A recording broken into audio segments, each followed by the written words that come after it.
बताएं कि हरियाणा में जब उस समय लोकसभा चुनाव थे तब राहुल गांधी ने भगवान राम का जिक्र करके जो प्राण प्रतिष्ठा का भव्य कार्यक्रम हुआ था उस पर प्रश्न खड़े किए थे। और वहीं हरियाणा की भूमि से ही अब योगी आदित्यनाथ ने विधानसभा चुनावों के दौरान करारा जवाब दिया, क्योंकि वो जो प्रश्न किए गए थे वो हर सनातनी को चुभ गए थे। आपको बताएं कि राहुल गांधी ने प्राण प्रतिष्ठा पर सवाल उठाए थे। लोकसभा चुनावों के दौरान उनकी तरफ से बड़ी बातें कह दी गई थी और ऐसी बातें कही गई थी जो किसी को भी चुभ जाए, किसी भी सनातनी को पसंद ना आए। प्राण प्रतिष्ठा कार्यक्रम को उन्होंने नाच गाना बताया था। जो लोग भाव विभोर होकर आस्था में झूम रहे थे उसको नाच गाना बताया था राहुल गांधी ने। और सीएम योगी ने अब राहुल गांधी को हरियाणा की धरती से ही जवाब दिया, क्योंकि यह बयान भी उन्होंने हरियाणा में ही दिया था।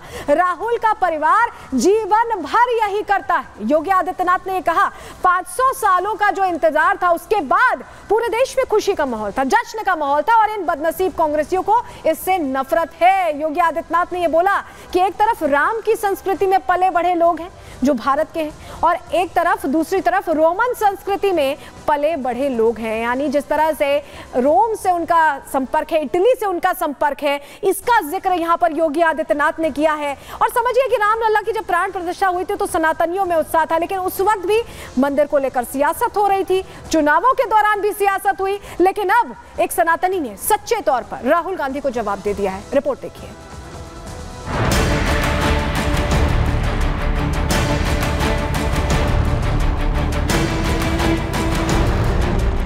उत्तर प्रदेश के मुख्यमंत्री योगी आदित्यनाथ हरियाणा की चुनावी रैलियों में हुंकार भर रहे हैं।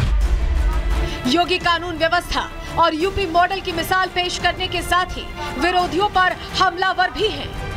सीएम योगी हरियाणा की जनता को राम विरोधियों की याद दिला रहे हैं। प्राण प्रतिष्ठा के दौरान किए गए बहिष्कार पर निशाना साध रहे हैं। कांग्रेस ने पहले राम मंदिर प्राण प्रतिष्ठा का बहिष्कार किया और लोकसभा में वोट बैंक साधने के लिए राम का अपमान किया। जिस प्राण प्रतिष्ठा कार्यक्रम से करोड़ों सनातनियों की आस्था जुड़ी थी उसे राहुल गांधी ने सियासी फायदे के लिए नाच गाने का कार्यक्रम बता दिया। अमिताभ बच्चन को बुला लिया, अदानी को बुला लिया, अंबानी को बुला लिया, किसी एक मजदूर को नहीं आने दिया। आपने किसी बढ़ई को देखा, किसान को देखा, मजदूर को देखा? कोई नहीं।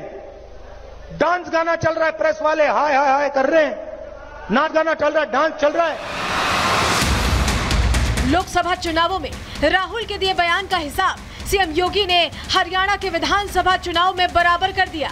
सीएम योगी ने कांग्रेसियों को बदनसीब बताते हुए राम और रोम की संस्कृति का अंतर भी समझा दिया। पूरा देश और पूरी दुनिया अभिभूत है, आनंदित है। रामलला का अयोध्या धाम में फिर से विराजमान होने पर, लेकिन इन बदनसीब कांग्रेसियों को इससे भी नफरत है। यही अंतर है राम की संस्कृति पर और रोम की संस्कृति पर। सीएम योगी ने कांग्रेस पर निशाना साधने के साथ साथ राम मंदिर के लिए अपनी जान न्यौछावर करने वाले राम भक्तों को भी याद किया। राम काज कीन्हे बिनु मोहि कहां विश्राम के संकल्प के साथ 500 वर्षों तक लड़ता रहा, अपने आप को बलिदान करता रहा, लेकिन प्रभु श्री राम की मर्यादा का पालन करते हुए आन मान और शान की रक्षा करने के लिए राम जन्मभूमि मंदिर के लिए निरंतर लड़ता रहा, कार्य करता रहा और परिणाम हमारे सामने है। आज प्रभु राम फिर से विराजमान हो गए हैं अपने पवित्र जन्मभूमि अयोध्या धाम में। रामलला की प्राण प्रतिष्ठा हो चुकी है, सनातनियों में उत्साह है, लेकिन कांग्रेस राम मंदिर पर सियासत करने से बाज नहीं आ रही है। पहले राम मंदिर बनने की तारीख पूछते थे और अब जब राम मंदिर बन गया तो वहां हो रहे उत्सव को नाच गाना बता रहे हैं। ये वही कांग्रेसी हैं जो चुनाव आते ही हिंदुत्व का चोला पहनकर मंदिर मंदिर घूमते हैं। ऐसे एक्सीडेंटल हिंदुओं को सीएम योगी ने आईना दिखाने का काम किया है।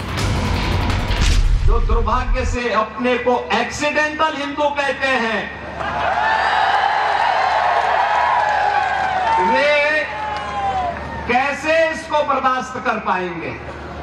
वे कहते हैं कि अयोध्या में जब रामलला का मंदिर का उद्घाटन हो रहा था तो वहां पे नाच गाना चल रहा था।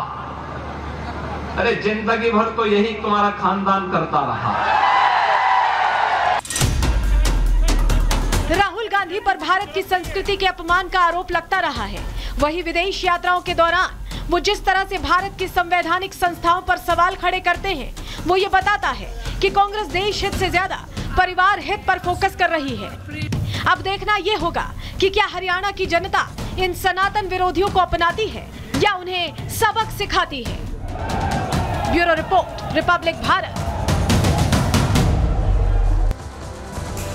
तो लोकसभा चुनावों के दौरान जब पहुंचे थे राहुल गांधी तो उन्होंने बहुत तरह के झूठ बोले थे। क्या क्या झूठ बोले थे, चलिए वो अब आपको बता देते हैं। राहुल गांधी ने राम मंदिर को लेकर झूठ फैलाया था। अयोध्या में अडानी अंबानी दिखे, बॉलीवुड दिखा, एक भी मजदूर, किसान और आदिवासी नहीं दिखा। ये बहुत बड़ी बात कही थी राहुल गांधी ने। इसके साक्ष्य हम आपको दिखाएंगे कि ये क्यों झूठ है।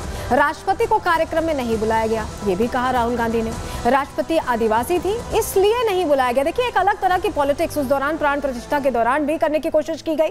और उसके बाद ये भी कहा गया कि सिर्फ जो बड़े लोग हैं उन्हें बुलाया गया, बॉलीवुड सेलिब्रिटीज को बुलाया गया या अडानी अंबानी को यानी उद्योगपतियों को बुलाया गया, मजदूरों को नहीं बुलाया गया, आदिवासियों को नहीं बुलाया गया। ये तक कह दिया कि राष्ट्रपति को इसलिए नहीं बुलाया गया क्योंकि वो आदिवासी थी। इस तरह की बातें कही। चलिए, अब ये तो उनकी बातें हो गई, उनकी झूठ की दुकान हो गई।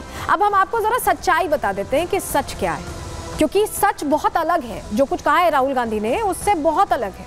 आपके सामने वो जानकारी हम रख रहे हैं, जल्दी से आपके सामने वो जानकारी रख देते हैं, क्योंकि आपके लिए जानना जरूरी है कि जो बातें बड़ी बड़ी कर रहे हैं राहुल गांधी, उसकी तह में क्या है। देखिए, राम मंदिर ट्रस्ट ने राहुल के दावों को झूठ बताया था। साक्ष्यों के साथ हम बात कर रहे हैं। प्राण प्रतिष्ठा पूजन में मुख्य तौर पर 15 यजमान थे जिन्होंने पूरी पूजन विधि की थी। उसमें प्रधानमंत्री नरेंद्र मोदी भी एक यजमान थे। 10 अनुसूचित जाति, जनजाति, वंचित समूहों के थे ये यजमान। तो पहली बात जो उन्होंने की वो तो गलत हो गई। आपको नाम के साथ भी बता दे रहे हैं। कृष्ण मोहन रविदासिया समाज से आते थे। इसके अलावा और कौन कौन से चेहरे थे जो यजमान के तौर पर थे? दिलीप वाल्मीकि समाज से आते थे। इसके अलावा आपको बताएं, विठल राव कांबले ये नवबुद्ध समाज से आते थे।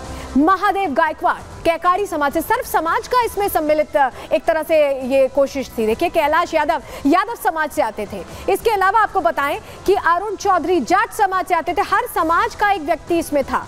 रामचंदू खराड़ी भील जनजाति से आते थे। इसके अलावा राम कोइजेमी असम की जनजाति समाज से आते थे। तो ये वो नाम है जो सच्चाई बता रहे हैं, जो राहुल गांधी को आईना दिखा रहे हैं। काशी के डोम राजा परिवार से अनिल चौधरी को भी इसमें इंक्लूड किया गया था। ये वो नाम है। ये बता रहे हैं कि जो कहा जा रहा है ना कि आदिवासी को नहीं बुलाया और किसी को नहीं बुलाया, ये तमाम वो नाम है। लिंगराज, बसवराज, अप्पा, वीरशैव कम्युनिटी से आते थे। तो ये वो नाम है।